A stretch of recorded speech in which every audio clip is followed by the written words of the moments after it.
let's start with the basics. Sometimes we really do overcomplicate things, especially when it comes to change, healing, or creating a life that we're happy and content in. Sometimes we start to realize, and usually, and I was chatting to my neighbor today about, as we get older, we start to realize it's the very simple things that become really meaningful as we get older. And here's what I've found through the years: a clinical practice, deep personal healing, and integrating psychology and spirituality is that we don't need to and can't fix everything at once. It's a process. We need to start by calming the nervous system, and that's what's come out a lot of the research in the last few years. When we look at Professor Vanderkolk, who looks at this through the eyes of research and on a much deeper level, because learning motivation, connection, focus, and long-term change is easier to experience and implement when we've got a calmer nervous system. We know that about learning, that it's hard to learn and remember in states of stress, although high states of stress can mean that we can end up remembering those scenarios, because anything with a high state of emotion attached to it will be memories that will be easier to come into the fore, memories that we don't want as well as the ones that we do want. And it's also about going deeper into PTSD. And I'm not a specialist across neuropsychiatry and neurobiology, but I know enough about it to help people think about where they're at, what's meaningful to them, and what changes they can start to implement, and how to track those changes so that over time you can tweak those and get the best out of that, even if you've experienced trauma and PTSD. But for now, just know this, that when we've been through trauma or PTSD, our body can keep replaying it long after the event happened. And in other podcasts I've talked about, when I had my car accident in 2019, one thing that happened to me straight away is I experienced PTSD, and I was having nightmares and waking up gasping for air and thinking they were like death dreams. And I realized, when I started to get all these flashbacks of other traumatic experiences, it was like having trauma on a washing line, all these different pictures in my mind. And it was like, it was stressful, but also refreshing at the same time, because I knew through some practices like timeline work, guided visualization, some of the help from the therapist I had at the time, I could possibly clear them all in one go, because what it was showing me was they were all on the same washing line. They were all on the same timeline. And so the car accident sort of almost like lifted all of that back up into my awareness. And we're not always aware, because in order to survive and grow, we will often push these things outside of awareness, suppress them and push them down. And that's what we do with the shadow. But PTSD, of course, is a very powerful experience, because we can get triggered all the time with day-to-day things that can seem innocuous and not even connected to the thing that created it in the first place. And often these things are outside of our awareness, but I'll go deeper into that in another podcast. So basically, your brain is designed to protect you. And with PTSD and trauma, is your body stays on high alert. So kids that have grown up in violent backgrounds, for example, will have a much more sensitivity to the facial expressions and the emotions and the emotional climate than other kids. They'll be more sensitive to the shifts and change in energy, and so can become hypervigilant. And that was one of the things that I used to talk to teachers about when I worked in schools, is you've got a class of 30 kids and you're greeting them at the door when they come in of a Monday morning after being at home for the weekend. And teachers were misperceiving grunts, lack of eye contact, shrugged shoulders, or even kids who were shut down as rudeness and disrespect, when in fact that was the coping mechanism that the child was using after having a weekend and possibly living in a war zone, or just in a fractured state. They're being bullied at home. They've got a parent who's got mental health issue. People are screaming and shouting, and they've got no power and control in that situation. So we spent a lot of time educating teachers about what can be going on for kids, and how to interpret their body language better than the way that they were doing, because the teachers would also be triggered, especially if the teachers had some trauma or difficult experiences. They had this feedback loop that was negative and could get very ingrained especially if the teacher had not ever really done any work on self-awareness or trauma. So this leaves us to the first point, self-awareness. First of all, you have to know where you're at. You need to be able to figure out where you're at right now. How are you feeling? What feelings are you mostly in? And so on other podcasts, I've talked about doing sort of scoping your mood for like a week, gauging what emotions you're feeling on a regular occasion. If you're mostly in depression and anxiety, if you feel hopeless and helpless, and how much of the time do you feel like that? Or most of the time, are you feeling okay and you're satisfied in your job and you're slipping in and out of the occasional negative self-talk? So you might need some help from a coach or a therapist to help you learn how to gauge this and even just find out where you're at. Or if I said to you, no, on a scale of 1 to 10, how satisfied are you in life? And if you said 2, 3, 4, or 5, okay, so there's possibly room for growth and room for change. So how satisfied are you? How happy are you? How fulfilled are you? How much meaning and purpose do you think you have? And you can look at those different aspects of your life through a lens, like using the well-being wheel, where you gauge that. And that's why I get people to gauge that and look at where they're at right now. So they can work out what their starting point is, because it's hard to measure. We can't measure against other people. Comparison isn't always useful. We need to measure against ourselves of where we're at right now. And that's what I've sort of consistently done over the years. So, like I said, I've been down that spiral many times. And what I would say is when I had depression after the birth of my first son, I would say I would have gauged myself as miserable and depressed most of the time. But I do remember when I started to have days of respite where I'd feel a bit more normal, a bit better, a bit happier, a bit joyous, and then where I'd slip again. And I noticed over time the depression reduced and the satisfaction of things increased, but that also correlated with some of the things that I started to implement that did make a difference. And so it's worth doing that over time so you can start to see where do you grow and expand and feel better, and then where do you shrink and it feels like you're stepping back. So you can see, are you in this loop and cycle of going backwards and forwards, or are you staying stagnant and stuck? So this talk, what I'm giving now, is for those who are stagnant and stuck, as well as those who are making some headway, because the same thing applies. You just got to work out what your own starting point is. And then what do you want to feel instead? So take 30 seconds now to check in. What do you want to feel more of in the next 30, 60, or 90 days? So you might say, I want to feel more fulfilled, happier, healthier, want to feel more joy, more vitality. In the next 30 days. And often I just get people to think about 30 because it's easy to sign up for something for a month rather than signing up to something for 12 months, until you get such a momentum in those 30 days, then it's easier to sign up for longer periods of time. And that can be a really useful framework to begin with. If you've done my 30-day videos before and you've pursued them, then you know that you can stick to something for 30 days. But initially, we're just getting you to be more aware, where are you at, and to try something for 30 days so that you can start to track what you're starting to notice.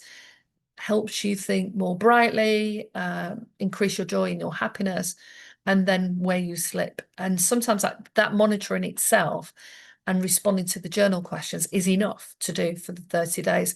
And that's why the May and June versions that will also leave calling that level 1 just introduce you to 7 10-minute videos that are a light touch approach to some of the very key things that exist within this deeper body of work in psychology, philosophy, psychotherapy, spirituality.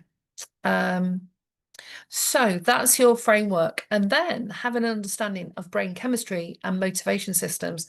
So when I worked in schools, when I started working in schools, I was working mostly with adults, and then I got asked to work in schools, and with mostly the year 6s and then the year 7s and 8s, because I did primary and secondary school in the UK.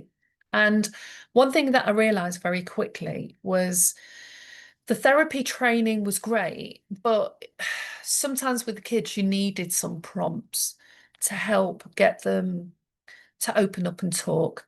Because often I'd have a teacher that would just bring Johnny in or Sally and go, oh, they've got some problems at home, they need to talk to you. And the poor kid's sitting there staring at you. Or if they've talked to many professionals before, they would just fold their arms and be resistant, like, you're not doing any more anger management training on me. So I kind of got used to how the kids would approach me. And really, it wasn't like they were expected to perform and talk to me. It was really about me helping them think about what is it they're already doing well and where are they getting stuck, and starting to teach them about the brain, how the brain works, how stress mechanisms work, and how stress mechanisms override the capacity to learn, for example. So they're not stupid or stuck, it's just they're getting stressed too much. So if they can understand how to lower their stress chemicals, then they can increase the feel-good chemicals by doing things that feel good, that they enjoy, and tone down on the negative self-talk and put in some new self-talk in there. So I did that as a sort of model, really, of working with every young kid that I came into contact with, because initially that is quite empowering when they realize that they've got some control over how they think, perceive the world, and some of the tools that they use. When they realize they can lower their stress, and that stress, in fact, is getting in the way. You can't study when you're always stressed. But we go deeper here. I wasn't really teaching the chemical side of things to kids that much until maybe they started getting into relationships, and we might start looking at things in terms of particular goals.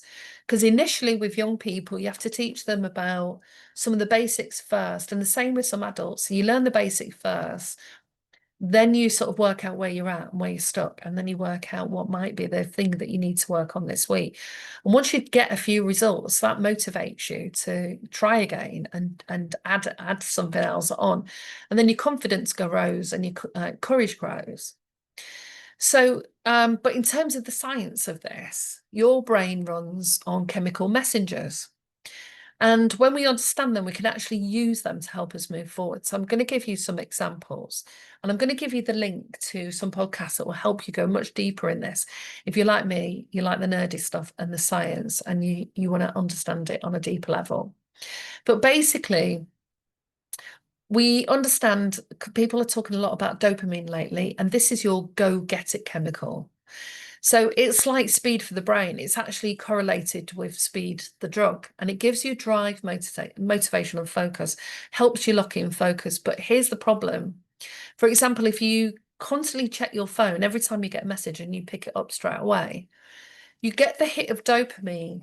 But if you want to get into flow state and you're working on writing a report, writing a novel, doing a project, and you're getting in that flow state where you're really focused and you've got attention, which is one of the problems that people with ADHD and ADD can have, is struggle to get into that attention. When you look at your message, it can actually take about 10 to 15 minutes to get focused again on what you're doing. So that's why a lot of the research on success says, when you get up in the morning, don't look at your phone, don't look at your emails, do your yoga, do your mindfulness, go for a run, do the things first, then look at the sheet of the things you need to get done today. Then do the first few things that you need to get done that morning, and then you open your emails. A lot of people open their emails straight away, and then you've had a conversation with 30 people in your head from all those 30 emails that you had. So dopamine is the go-to chemical. So I've been looking at how my clients can use dopamine to get the effect that they want, and how they use it in a more positive way. So rather than scrolling on the phone at particular times of the day to avoid that, it's not like you can't scroll on your phone. I scroll on my phone more than I used to, but I don't do it in the daytime when I want to be focused on my projects, because I know it'll just really slow me down and I won't have the mental energy or capacity to focus on what actually is important that day. So that scrolling on the phone might feel like a short-term pleasure, but actually we are burning up the dopamine on things that don't necessarily take us to the rewards or the bigger goals. And because part of changing and growing is about stacking those experiences and the brain creating new neural pathways, and we need to gather momentum to do that. And I'll go more into that in a moment. Then we've got oxytocin. This is the connection chemical. So let's put this akin to dating. You meet someone online, you start chatting to them, and you think, oh, he's great, she's great. And the dopamines get fired, short-term pleasure, you're messaging each other. That moves to maybe the first date and carrying on messaging each other. Dates start to go well, connection goes well, you spend more time together. Oxytocin starts to get released because oxytocin is the connection chemical. It's designed so that, when humans are ready to procreate, they've already created that chemical between them. They've already bonded. It's the bonding chemical. And that's akin to heroin. It's how calming and bonding it can feel.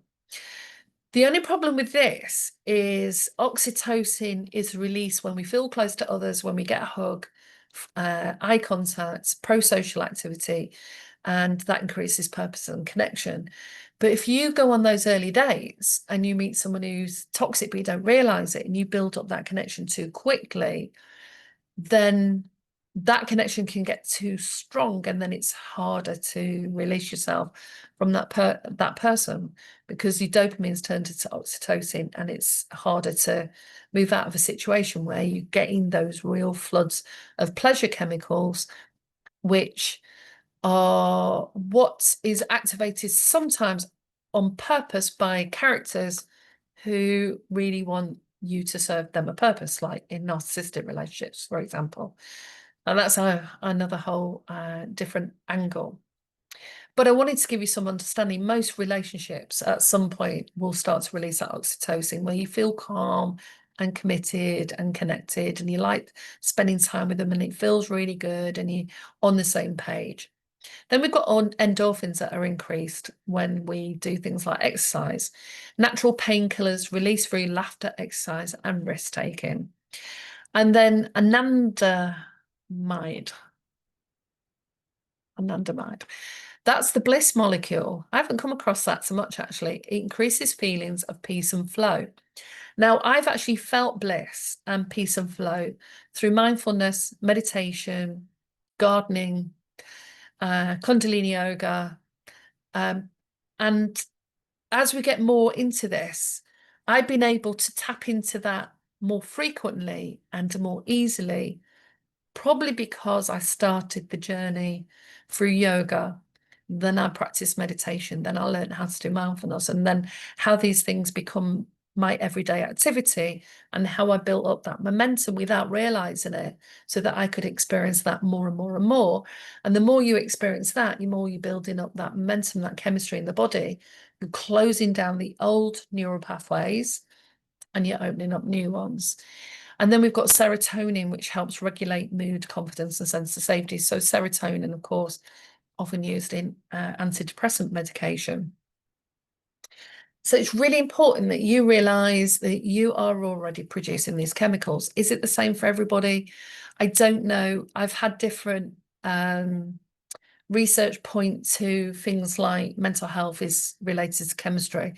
It isn't. It's way deeper than that, because we can improve our mental health through exercise, through nutrition, through mindset work, or through the way that I've done it. I've had to purposely focus on improving my mental health and my physical health, and then my spiritual health. So then what that means is if we're in a state now that doesn't feel good and we're not happy and we want to improve things, we have to be prepared to move out of our comfort zone. And I don't realize, but I'm a Taurus. We get a lot of gratification out of comfort and the nice things in life. And so we can really love doing that. And like a lot of people during COVID, I liked being at home and I liked the simple and the comfort, but we can get too comfortable there and forget that we need to expand and go back out. And lots of people on the spiritual journey were saying they don't want to be with people, and they find that was interfering with things. And sometimes we've got to ask, is this an avoidance mechanism that we're deploying, when really we need to get out and stretch? So I think I've gone through bursts of stretch and moving out of my comfort zone over the years, and some of them have been really challenging and some have been more gentle. So my recent activity that's led to me doing this 30-day program, for example, started when I consciously decided in late 2022 that I couldn't stay doing the jobs that I was doing. They weren't satisfying me on a deep level anymore. My heart wasn't in them. I didn't know what to do. So it all started with making one decision, which is I'm going to try something. And I'll share more later what that was when I started trying it. So learning happens though when we're in a space of safety and stretch. So there is a learning theory around this, and I used to apply this again, going back to schools and young people. Is young people only really start to learn when and move out of their comfort zone when they feel safe. But if they're coming from war zones and issues at home, teachers have to create a sense of safety in a way, and we did this a lot through circle time work and group work. You have to create that sense of safety and trust so that they can trust that you're not going to humiliate or shame them or make them feel worse when they step out of their comfort zone. So you create that sense of safety, same as when you go to yoga. Before you're able to really relax and get into the yoga, you've got to feel that the environment, the teacher, you trust them, and it's safe. So we create that sense of safety, and learning happens then when we start to stretch. But if we push too hard, we can trigger the anxiety and shut down. And so when I've done that in the past, done something that's pushed me right outside the comfort zone, my anxiety has been massively triggered. And I was in the pattern of, I was very shy as a child, and literally used to hide behind mum when she was talking to the neighbours and they try and talk to me. And I was one of those kids that was like, oh, don't talk to me. So I was incredibly shy, and then I got to my teenage years, made friends, but I took risks. But I think before I got to my teenage years, my mum was trying to socialize me, and she pushed me into doing things that I didn't enjoy. I was too stressed to relax, to enjoy them, and we went on trips. I went on a holiday once with something like with the brownies, hated every minute of it. Went on trips, hated the trips. So in a way, whereas I was happy on my bike, happy with my friends, exploring. So my mum recognized things, but I didn't quite tune into that I wasn't ready to do some of those things. And slowly, I got better and better. And certainly when I went to college, that pushed me right outside my comfort zone, because the very first time I had to record a session that I did with a client when we were practicing our skills and then send that to the teacher to listen to and write an essay on it created so much massive anxiety. But slowly, when you start learning, is you realize that your teacher isn't judging you. They're just doing a critique of your work to help you grow and expand.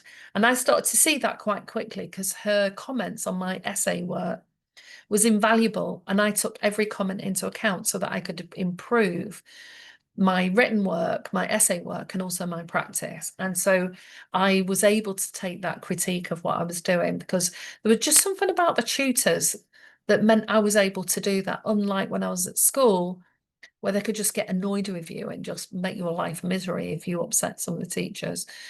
So thankfully, we only had a couple like that. But as a kid, if you've been used to hiding away and being shy and find it difficult to take risks, and the idea of learning and going to college now as an adult scare you to death, it's because often that's come from our previous experiences. But adult education is very different as well to education like going to school. So what they say is as well is we need to get to the sweet spot, edge work. But like I said, if you've got a personality like a type A personality that I became, where I would work and work and work and push myself really hard and work really hard and go to the gym really hard, and I've pushed myself on so many levels that's why I've ended up with burnout, because I didn't always have the energy. I wasn't putting in the things into my body that would help support me through that, even basic things like not having enough protein and nutrition to cope with the amount of challenge that I was putting my body through when I was working out hard in the gym. Not getting enough sleep, because when you get stressed, you sleep less. And then having too much responsibility and not enough support. They were all like a cocktail towards, if I said, what's the recipe for burnout? I could tell you what the recipe for mine was. So it was partly psychology, partly mindset, partly the way that I approach life. And partly also because I did enjoy learning the things that I learned. I did enjoy the challenges. And so you can start to get a dopamine hit from the new challenges, of always having something new focus. And I think that has probably been a key theme throughout my career in the last 30 years is I like learning new things. I like getting inspired, listening to podcasts. I listen to thousands of hours. But it's also about tempering that and realizing when you're tired that you need to rest, you need to turn off, you need to switch off, and you need to just go inside and appreciate beingness, mindfulness, and meditation. So it's a real balance. So we're talking about the edge. If this is where you're at right now, your day-to-day life is sometimes just coming out of your comfort zone, might be joining a social group, signing up to a 6-week course, traveling a bit further than you normally do. If you drive, I've got a couple of friends who are happy driving in an area that they're really familiar with, but get quite stressed going too far out of that comfort zone. So they slowly are widening that perimeter. And it's the same with dating, if you meet people online or face to face, each time, it's a potential for growth and for you to learn about yourself. So we have to nudge ourselves outside of that. And the word nudge is used a lot in behavioral psychology, and the government use it a lot because if they want to change behavior long term, they actually use nudge theory, and you can actually look that up. But we're talking about this personal desire of what we want to be in control of in terms of our life and change. So here's the thing. There are lots of blocks that get in the way of our ability to start, such as internal self-talk. I can't do it. If I think about what mine was like when when it was suggested that I go to college to train as a therapist, I can't do that. I can't study, can't write essays. There was all that sort of negative self-talk. But when I found out you didn't have to write essays, not in the first year, we didn't do any of that. And the first 6 weeks was just having the experience of it, which was pushed me outside my comfort zone already, but it was feasible. And then a lot of people have a fear of failure or a fear of success or past experiences that have been imbued with drama, or they're in relationships. If everybody, has ever come into contact with the film Educating Rita, where all she wanted to do, she was a housewife, bored, senseless, and all she wanted to do was go to college, or Shirley Valentine just wanted to experience the world, and their partners were like, why do you want to do that? What's that about? And so wanting something more than what you had was often seen as strange or weird, especially when we were growing up. I remember hearing that sort of talk and those messages. So thinking that something's always bad around the corner or the shoe will drop. That's why sometimes we do low risk to start with. Some people can go straight into high risk and some need little steps. But these can all create internal resistance, and we can feel resistance at different phases of our life. But learning what momentum is and how to build it up will help you start moving. And like I said in the video, why 30 days, 60 days, or 90 days is that helps us build up momentum. Every time we opt for sticking with a plan of watching a video, writing in our journal, putting some time aside, we can start to celebrate those shifts and what we've done. And that also builds up courage, confidence, and momentum. And then we start to see the real results of where that has made an impact in our life.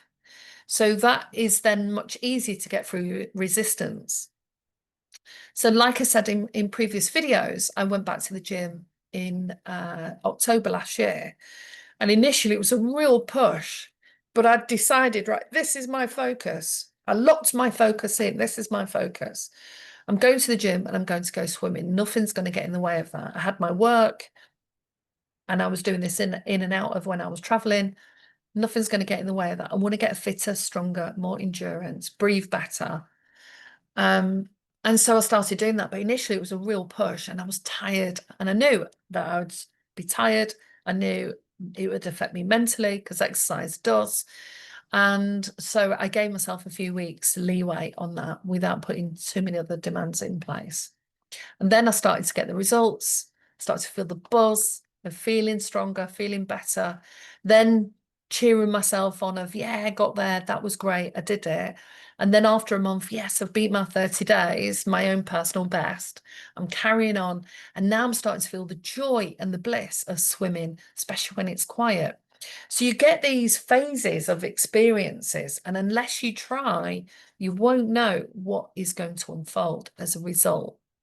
You can always change your mind after 30 days and go, okay, give that a go, give that a go. It's all right. But too many people give up too quick. I'll give that a go, don't work, don't make any difference.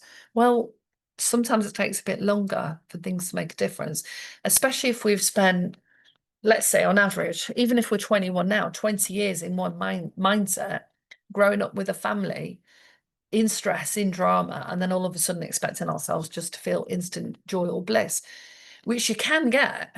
Some people get from these trips that they take or certain yoga sessions or whatever, but is it sustainable long term? Not really, not unless you are applying yourself anyway. So sometimes also we have to start from extrinsic to intrinsic motivation. Now, I talked about motivation on one of my other videos saying don't wait for it. But what I mean by this is initially when I left home, my motivation was extrinsic. It was I wanted a particular job that gave me a particular lifestyle. So working by the sea in a hotel that paid me a certain amount of money, high end tips, so that I could go out, socialize, spend time with friends, and meet new people all the time. So that was my motivation. And it was easy because once I'd done it a few times, it was really easy to find a job working away, and it was easy to make new friends. I'd done it. The first time I did it, it was a bit stressful, but I got over that. So things like money, recognition, or job status can make a difference. And the better I got in those jobs, I was working with head chefs and they would teach me things, how to cook different things. So I was constantly being challenged and constantly winning at those challenges. And so that just really generated my confidence. So I could go and work anywhere, really. So if it's in a big hotel, I'd go as a commie or a chef de partie. If I was in a small hotel, I could be like the head cook. It really depended. But I just enjoyed being able to have those new experiences. So I kind of lived a life of novelty. We need novelty, you see, which is dopamine. We need the novelty. We need the risk taking. So I did that without realizing it, and that was what started to change my life. So it was intrinsic. That's what I was aiming for at the time. But when I had my son, that was when the question of that isn't going to be enough, because now the circumstances of staying at home with a baby or going to work, I can't just work for the money anymore, because for a lot of women, you're leaving your child at home. You want what you're going for has to, in a way, feel more, that it gives you more to counterfact the issue of you might want to stay at home with the child. And you have that conflict between you being the mum for the next 4 years till they go to school full time, or you're doing it part time, or what has the job got now? So, and in a way, that's what I was looking at. But my next motivation was working 9 to 5 in an office, novelty, new experience, and challenge, because I'd never worked in an office and never used a fax. I know it all sounds simple now, but at that time it was really daunting to use a fax machine, talk to people on the phone. I worked in I was tracing parcels, basically parcels that went lost in courier companies and around the world, and so it was quite exciting. And at the same time, people complained a lot because lots of parcels went missing, and we couldn't find them in customs, or we didn't know if they got delivered, because this was well before anything was digitized. So I had novelty, there was stress, but I would manage that really well, and I did that for a few years. So then we moved to what's called intrinsic. So now I was moving into, okay, I'd done the office job. That was a challenge. That was dopamine hits. I was getting some satisfaction out of that. Then when I had my second child, it was, okay, something's going deeper now. I want to do something, and I can't even remember what was in my mind. So it was in phases, and sometimes our life moves us in phases. And it was when I started doing the voluntary work, which really opened my eyes up, because I'd always been geared towards doing social work kind of things. One of my essays at school was about alcoholism. I was only 15, And I was writing about alcoholism. My dad was an alcoholic, and I was asking some very basic questions that I couldn't understand at the time about what is an alcoholic and what do they look like beyond our generalizations. So I had a propensity probably at that time, but I didn't realize it, towards, that kind of social worker, carer, therapy role anyway. So now I'm thinking, but I need something that's more meaningful, that gives me some kind of meaning or purpose, and started doing the voluntary work. And sometimes, again, we're just following that nudge, we're following that curiosity. So curiosity is key, that we get a bit curiosity of, I wonder what it'd be like to do that. That looks interesting. And that was enough to get me to go and research the course. Then I needed a little bit of courage and had to move out of my safety zone a little bit. But because it was only 6 weeks, I wasn't signing up to anything big. And that's the key thing now. We're looking at dopamine, the first dopamine hit, novelty, risk taking, curiosity, a desire to try something out, not get knocked by anyone else's opinions, just do it anyway. And start with something that's a small sign up, 30 days, 6 weeks, 12 weeks, because within that time, so much can happen, and it really can.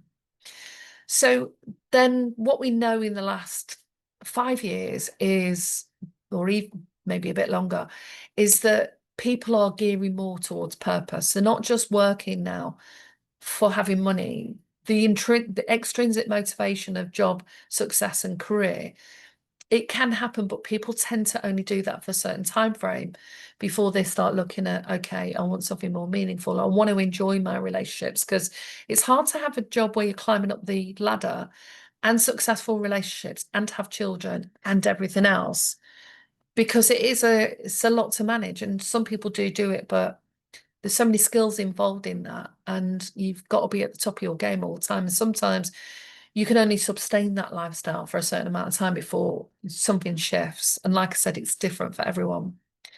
So this is, how do you boost the feel-good chemicals to get you motivated? And this is what we're looking at. So this is about connecting with your why.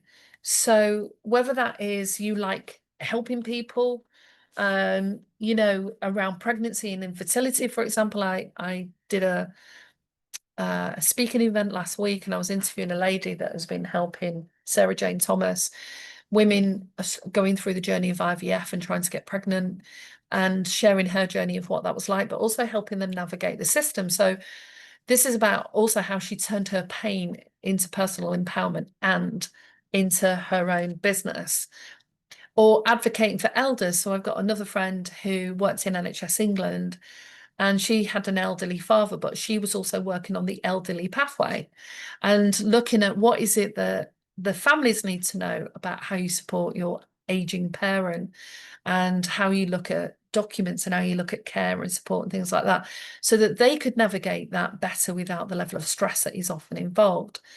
So it depends on, purpose is often linked to making a difference outside, so whether that is saving cereal boxes and turning them into something, or old tires and turning them into something, it usually starts with something like that where you want to make a difference.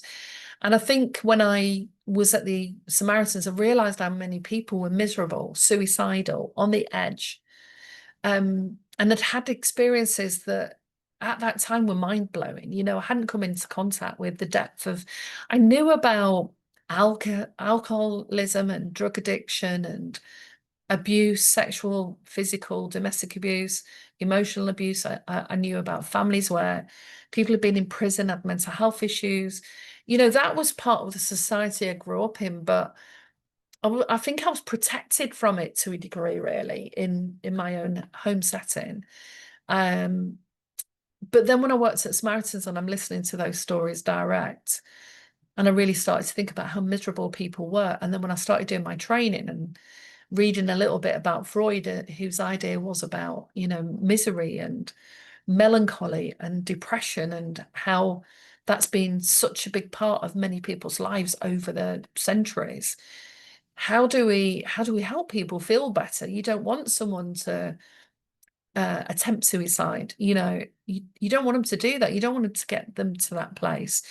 And I was always quite passionate when I worked in NHS England. I worked on the national think it was the anti-suicide pathway. Basically, they were trying to put all these services in place, and in particular for a lot of men as well, because we didn't have services for men at the time, where they could put the right things in place so that people, even if they got to that point, they could be sort of nudged off that trajectory. Because once your mind gets locked into something, it can be hard to let that thought go. And so it was about raising awareness and helping people realize that if you're stuck, stagnant, where it feels hopeless and there's meaninglessness, that's a horrible place to be in. And so I was really keen to learn what I could about that, but also how I shifted my states that were coming in and out like tidal waves sometimes, and other times I was free of it. Slowly through my training, I got better and better at managing and taking control of what was going on. So let's talk practical tools. They're the chemicals involved in starting to look at how you change, grow, and transform, or even how you turn your life around and become more. And it's hard to say what your goal is, but do you want to become more satisfied, happier, healthier, more well-being, more resourceful, more fruitful, abundant, and more? You've got to kind of figure out in that first part of where are you at right now? What's your general state? What challenges do you keep facing, and what things are going well? And then what do you want to improve? And sometimes you have to focus on one thing, not all of it. So say it's health, you can focus on health, or you can focus on the relationship with your kids or your partner, or you can look at changing how you work or the work that you do or the hours that you work. So it's examining that first. Where are you at right now? And also, what are you curious about, and where do you feel a nudge towards? And it's the curiosity, that little thought that you have in the back of your mind. So first of all, you do that audit, self-audit and life audit. And then you'd like, where's that nudge? And through practicing mindfulness and meditation, or just having time out to yourself, sometimes that noise, that nudge gets a bit louder. It says, hey, that course you've wanted to do, it's still there. They're advertising it. That pottery course. Yeah, it's a little whisper in your mind, or your friend might say, do you know what? I saw that course. Why don't you go and do it? The photography, or they're hiring people and they're going to train you to be a travel consultant. And so it can come from other people, it can come from you. And then you've got to stop the doubts. That internal dialogue says, why are you doing that? You can't do that. You're rubbish at that, whatever that. And so ignore that. Go with the nudge and the curiosity, because that's your body and your soul saying, here's this next step forward. Give it a go. So then it's about building that system that supports you. You've done your life audit. You listen to the nudges, write them down if you forget them. Then start going on Google and researching. Do a little course on Udemy. They've got short courses on pretty much everything. If you want to do practical courses related to work, look on Google courses. If you want to increase your skills in AI or Microsoft or Word or any of those things, there are courses that you can do. But the thing about going to college or uni is you're meeting other people and you're having conversations and you're sharing ideas. And that's what I enjoyed about college, because that's where a lot of growth happens as well. So first of all, as well, you have to prepare your brain and body for success, but you're going to do it. So you've done your life audit, you're listening to the nudge, you're writing things down.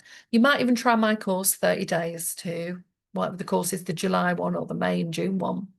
Regardless, just sign up for anything that's 30 days, give it a go and see what happens. And that's why I put the journal prompts in there, so you can deepen your knowledge and understanding, and even find books that relate to some. Because when you get, oh wow, if I'm talking about the multiple selves, the book that I read by Rowan, who talked about the selves and how to capitalize on all these different aspects and the energy that all these different aspects have. And you listen to me talking about that, and you might feel guided to go and buy that book, and you learn about all your aspects of yourself, and you stop condemning some of them and put them in the shadow and say, I'm not looking at them.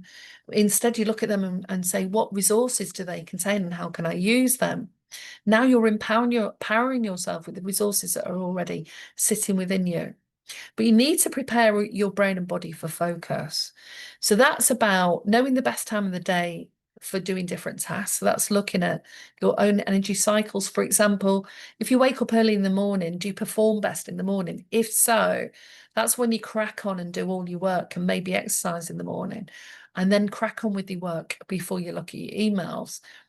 And then if you're like me, that anything past 1 o'clock when my brain used to slow down completely and I couldn't talk and read reports or anything, but 8 o'clock at night onwards, I could read a really dense document or research paper. So get to know how you work. And if you've got the flexibility, as I have talked to with some of my clients who work for traditional organizations, they've worked out that they can work as long as they work their hours. Some mornings they'll go for a walk, go to the cafe, and then work.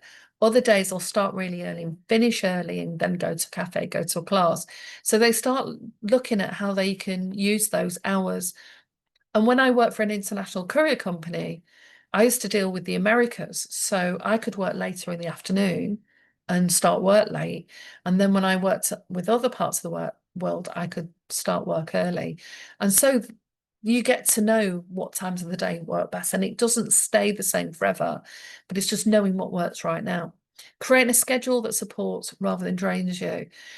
I do a whole workshop actually on how you create a plan that works for you, because we have to look at those different components and include every bit of time that you spend on things: housework, work, driving the kids to school, courses, therapy. All of those different facets have to be taken into account because they are all different parts of your life. And then creating a schedule with one or two additional things that build in the mechanisms to change. And then using tools like mindfulness, gratitude, breathwork, visualization, journaling, novelty to rewire the habits. So that's what my 30-day program is about.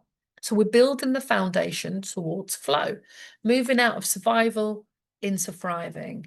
So we have struggle and survival, then we have wrapping our head around it, and then we move into thriving. So the wrapping our head around it and trying things is where we start to get little results, little dopamine hits. But we get the dopamine hits not through just scrolling at the phone and reading the message. We get the dopamine hit because that task that we had that day to do, we can tick off and go, oh, I achieved that again. I went for my swim, I went for my 10-minute walk, and made that new recipe. Whatever that is, that becomes our dopamine kick. So flow is more linked to optimal states. And when we're in flow, time, I've talked to clients about this, it feels like time slows down and expands, and you get so much more done in that time. And you're not in a state of stress. You just kind of know it works. And if you haven't experienced it, or you might have experienced in other settings, like when you're gardening, where you just listen to a piece of music, you zone out and become aware of time and space. And flow's very healing. So you're not in the stress state, you're in the flow state. And one of the bits of research that I read about recently that indicates how these methods can really help, even with trauma and PTSD. Whereas years ago, we used to almost write people off with those conditions if they were identified. There was a piece of research called the Pendleton program, where they had soldiers who were doing a mix of talk therapy and surfing, and they showed significant improvements in their PTS symptoms. And the reason was the surfing forced focus, attention, and novelty. So you imagine it, and I experienced this last year. Well, the first time I experienced it was 2016 when I took redundancy. I got some kayaking lessons. And initially, I just wanted to get out on the boat with the instructor and other people. And then he said, oh, why don't you do the course? I didn't realize what the course involved anyway. I did the course. But the moment I first got in the boat, and of course, this has been harder since my car accident because it affected my brain's capacity to measure time and space in certain situations. So I got in the kayak and I'm on the water and I can feel the boat move and my brain goes into total overwhelm. But I told him about it. I knew that that was going to happen. And I said, look, I have this stress response. I can't control it. But I was prepared to get in the boat and override it because he was a really good instructor. I trusted him, going back to that state of creating trust and security. So I got in the kayak, and it took, for me, it felt like a lifetime, but probably only a few minutes. And then I started to feel that orientation. And that's what happens when we go into stressful periods. You see, we go into this, we have reorientation mode, stress, chemicals are released, and then orientation. And so I started paddling slowly and listening to the instruction, but it was really difficult for my brain to take on the instruction, work it out, and then apply it. And it was really interesting just having that as an experience, because at first it took me back to when I was a kid at school where I felt completely stupid because I couldn't get something. So the maths teacher would be talking, I would be seeing his lips move, but I was in a heightened state of stress and it got worse every time. By this time, I just can't understand any lesson. Inside, I'm like, why can't I get it? I must be stupid. Everyone else is right and they can get it. So that internal dialogue was set off. So when I did the kayaking lesson, same thing was activated. And I've had it activated before when I was learning about NLP. And this is how we move from learning state of safety and security to risk. So I was taking a risk now, novelty and risk, dopamine, but dopamine in overwhelm. So I'm paddling. Anyway, he was really patient. We were taking our time, and slowly, slowly. And my whole body, I must have been in freeze mode because I was rowing like this, My whole body is stiff almost, which is not the way to do it. It's not, like when you swim and you can't swim like you're a cardboard cutout. And I slowly got to get it. But even every time I went back in the boat to do the lessons, I was still experiencing that. But because I'd already gone through the experience several times, I now trusted myself that I could get through it and I'd be able to enjoy the flow of floating on the river. And it was beautiful. When the sun was shining, we went down these little crevices on the river that normally no one sees because you can't see it from the road or if you're walking. And so my brain was getting orientated with that. So I've applied that learning when I've done other things, but I had exactly the same experience when I did paddleboarding last year. I was at a festival and they had paddle boards that you could just use, but I just knew I wasn't going to be able to just get on a paddleboard. So I booked a lesson, and the same thing happened. And I didn't explain to this teacher because I thought I'd got past most of the way my brain kicks into the sort of PTSD. And anyway, she was teaching us how to very slowly, like we were 9-year-olds, which was great for me, to sit on the paddleboard, how to hold the oar, I think it was, how to move on the water, and then how to get up on the board. And she'd use phrases like, it's just like when you do yoga, you just get up. No, it's not. It might be the same principle. So for ages, I just avoided even getting up. I thought, no, I'm going to stay kneeling down. And it's quite good to paddle when you're kneeling down on the board. And then eventually I managed to get up. Same experience. I was holding my body really stiff when I was trying to manage it. But then when I started to relax and enjoy the experience, then I started to feel the other chemicals coursing from my body of just sheer utter enjoyment and joy. That combined with they were playing music on the lake, and I just had this music coming through the airwaves and floating on the water, and it was a sunny day, and it was like all of that mixture that just created that flow, that just really good feeling. And so often that's what we seek in, but we have to go through the pain threshold to experience that. So initially, when you're doing say like a 30-day program, you're listening to me, and if I don't understand what she's saying, this is too deep, blah, blah, blah. But if you just trust yourself, just follow what you can follow. As long it's about the consistency and routine of doing it every day that's creating the difference, not necessarily the content. But I talk about different facets in the content that are related to positive psychology and research because we know that that helps. So that's kind of why I cover those topics. But I wanted to share my personal experiences with you because even though I've been a therapist for over 25 years, I've had to battle on and off, not so much these days, but with that depression that used to come in and out, and with deep grief and loss, and with the deeper spiritual healing that goes on when when you're going through a massive stage of spiritual awakening. And I didn't realize it was that, but awakening really is where you really start to live your soul-led life rather than the life that's based on conditioner or who you think you are. And even though I knew I wasn't necessarily my conditioning or who I thought I was. I didn't really know, didn't really have a direction of travel. And so it was really about continuing to trust that process. So those soldiers started to be able to improve the symptoms of their PTSD because they were doing the surfing and locking in their attention and novelty, dopamine, the endorphins that are released when you do that, it feels good. And then they were also having the talk therapy. And that was the approach I was taking without realizing when I was doing it. So now I'll let you know how I get on because I'm going to a festival in a few weeks and we will be doing the paddle boarding again. So then you have to learn what works for you. So you need to track what helps and what hinders you. So for example, you do the 30-day program, you listen to a video a day, but also you've got everyday life. So you might start to realize that you are reducing the amount of time and effort you put into things that you don't enjoy, or not spending time with people that you enjoy in the past, and now you don't, and you're putting more time into the things that feel good. And that can be more rest, chilling out more, going to a new class, spending more time with the kids. It can be anything. So it's about noticing when you start to feel good, what was happening when you were feeling good? What were the components?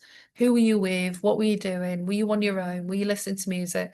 And then when you stop feeling good, what throws you out of flow? Is it the text? Is it drama? Is it other people? Is it other people's expectations? Negative self-talk or the conversations that we play out, the arguments we play out in our heads. And then log, when do you feel most satisfied? And then what makes you lose that momentum? So noticing that when you start to make a decision, when you've made a decision that you're just going to maybe try one simple thing every day, is you starting to map it out and notice patterns. And that's where you start to be able to get more control and feel more confident, is you're noticing patterns. And when you notice and your awareness grows, you can't unlearn what you've learned. You have to, you're now taking ownership. And when you slip and you miss a day, or you don't go to the gym or don't go swimming, you know what it's like is you say, oh no, I've missed that. And some people just stop completely because they think they've failed. No, you just reset. You reset and you go, okay, I'm going to reset. I'm going to start it today. I fell off track. What made me fall off track? And rather than having to go at yourself and being feeling really guilty or just thinking, right, that's it, is to notice that that's happened and that's normal. And then we start to look at like addiction theory, you know, that you come off the drugs, so you stop doing the things that used to give you the hits that aren't purposeful anymore and aren't working for you, and you start looking at the things that are making you feel better. So you need to change your focus. You're still getting the same dopamine and serotonin and endorphins and oxytocin releases, but you're getting them through the new things. So we have to experience the new things and bring them into our life to be able to gently release the ones that aren't working. So that's kind of like addiction theory. And we'll all relapse, we'll all do really well, but then we'll have that cake or forget to go to the gym or forget something, and that or something else will happen that makes us sit up and say, I really need to make sure this happens now, and we'll stop selling ourselves short and put ourselves first more and more. So we'll notice those patterns, build more control, and control is one of the most important pieces, because when I was exploring one of the factors that improve life when you've experienced depression is having more control, and not control of things you can't control, but control yourself, who you talk to, where you go, the choices that you make. And that can really help in depression. So that's when you have some say in how you feel, how you respond, and how you shape your day. So before we close this part one, this process isn't about being perfect. It's just a process. It's about becoming aware of where you're at, what you want, what your brain needs, how your body responds, and what tools help you stay on track. So on my program, you can look at every time you do one of the videos, you can have a look at which one stood out more and what is helping you stay on track, so that you are becoming more aligned. And even though it's imperfect, which is fine, you're still taking steps. And then even if you've just had 1 or 2 days where you think, oh, I felt better for longer, or wow, that was better than imagined, and you start to shift your expectations, we're actually creating new neural pathways in the body, and we're starting to trust that better is possible. So if there's something I want to leave you with, okay, is that you have more influence over how you feel, what you experience, and the direction of your life than you have been led to believe. Change doesn't always happen overnight, but it does happen like that. Change can happen. And the beautiful thing is, the more that you understand how your brain and body works, the more equipped you are to create those small shifts that lead to lasting transformation. So this talk is a little bit more denser and deeper than usual, but I wanted to share some of the brain chemistry ideas with you so you can see how you can tap into that and create your own chemistry, your own psychochemistry. Your lab is, where do you get your dopamine hits? Where do you get your endorphin and your and your serotonin? How are you going to do that? Because you can get chemistry hits through food. I think it's bananas that release, I think it's serotonin. So different foods also activate those processes in the body. But it starts with awareness, intention, focus, and realizing what supports you having focus and what robs your focus, and the willingness to show up for yourself. Not perfectly, but consistently. And it's consistency that builds up momentum, and that is key. So like I said, we can fall off track, but it's knowing how to get back on. And over time, you'll get those compound wins. And I've had many compound wins over the last few years that back in my recent phase of 2022, I was doing the podcast, but I was working full-time for a company where I was overseeing a wellbeing program for women who'd experienced domestic abuse and teaching a lot of these things live on a coaching program to help them make decisions that were healthier and move them in a direction out of the abuse cycle into a life that just felt better. And generally just moving out of that is a big shift. So for them, we had to apply the same theory. What lures them back in? What is it, the mindset? What controls do they need to put in place? And how can they start to fixate on that? Because often people in toxic relationships, and I'm going to do a separate podcast on this specifically. If you're in a toxic relationship, domestic abuse, verbal abuse, psychopathological, narcissist, and I'm talking about heavy traits, that can interfere with your mindset, rob you of so many of the good feeling chemicals, but also send you in twister, spiral thought processes. And releasing yourself from those can be really, really tricky. It's possible. And sometimes you can just release yourself overnight like that and listen to a meditation or mindset work. And that can be enough to empower you forward, power you moving forward. You listen to a talk, something inspires you, and you're able to keep hold of it, keep hold of that inspiration. But the separate conversation I'm going to have about that is about it can also be deeply ingrained, especially if you did grow up in a war zone or experience trauma as a kid, significant trauma. We talk about adverse childhood experiences, then it can make it harder to do any program like this. But start small, just set that intention, start that goal, because it is possible to move out where you are, even if you've never experienced it before. And that's one of the hardest things to do. And I think in a way, that's why my journey was slow, really, in the first 10 years, was because I'd never known anything other than the way that I was, my state of, I'd say, melancholy and anxiety as a kid, and being so shy and not having the social skills or the confidence or the courage at the time that had sort of got in the way. But it didn't ever really, I was always confident at work. My confidence massively grew at work. But it took time and some of those things go in stages. So where next? So you can do my 30-day program. You can turn it into a 30, 60, and 90-day, because I've actually got 3 programs online.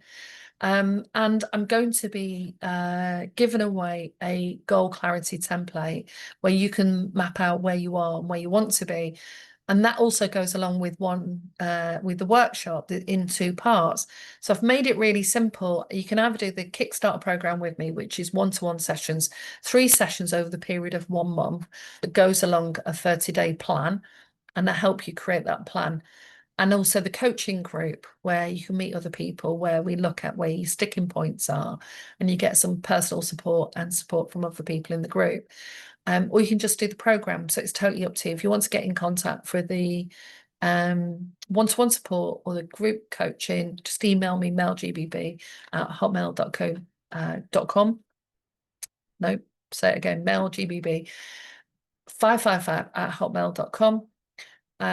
Or you can, so that's email me, or you can follow the link below to the Kickstarter session. So we can have a quick chat, one-off session, or we can do the free session Kickstarter session to get you moving forward. So that's for deeper support, but on a very basic level, leave some feedback or send me an email if you're doing this in private and you don't want really anyone else to know and you want to give it a go. Then link with this, but think about your own body chemistry, and you can look up things like epigenetics and DNA and diet, how that supports your energy and your fluctuations in energy throughout the day, because that's also something that I've used. So this is sort of part 2. So if you've had enough of listening so far, that's fine. I just want to give you a few journal prompts if you want to take it a little bit further, just to get you moving forward. So this is how we just move forward on awareness and self-regulation. So these are journal prompts to put in your journal. And when we have our Kickstarter sessions, I'd be interested in noticing what your answers were to these. What am I? So what are you noticing about your thoughts and emotions today? What thoughts and emotions are you having?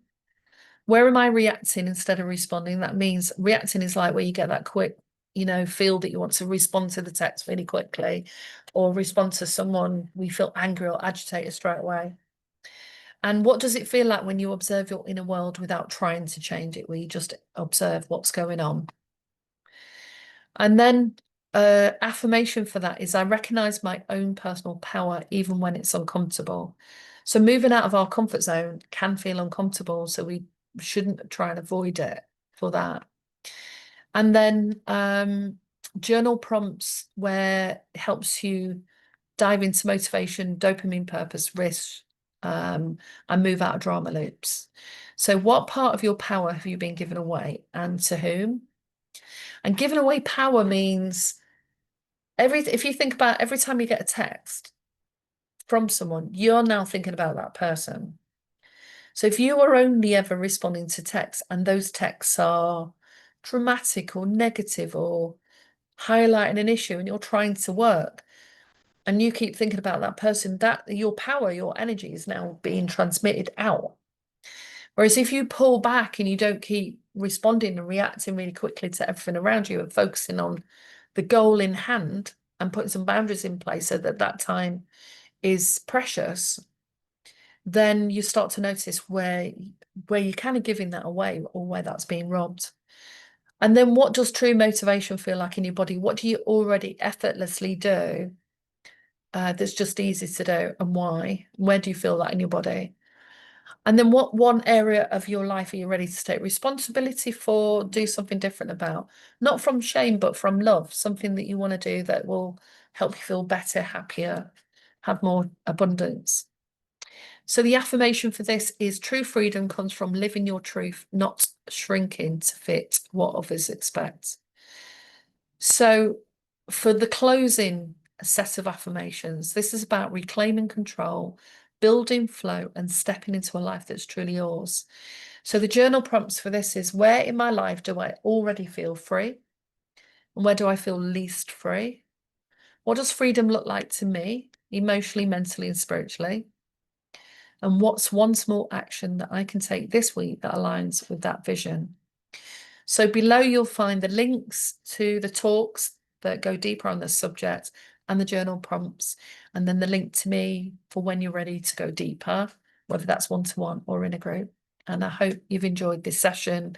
Like and subscribe if you haven't already, and take up the program. Everything in July is being released, and see how you get on with that.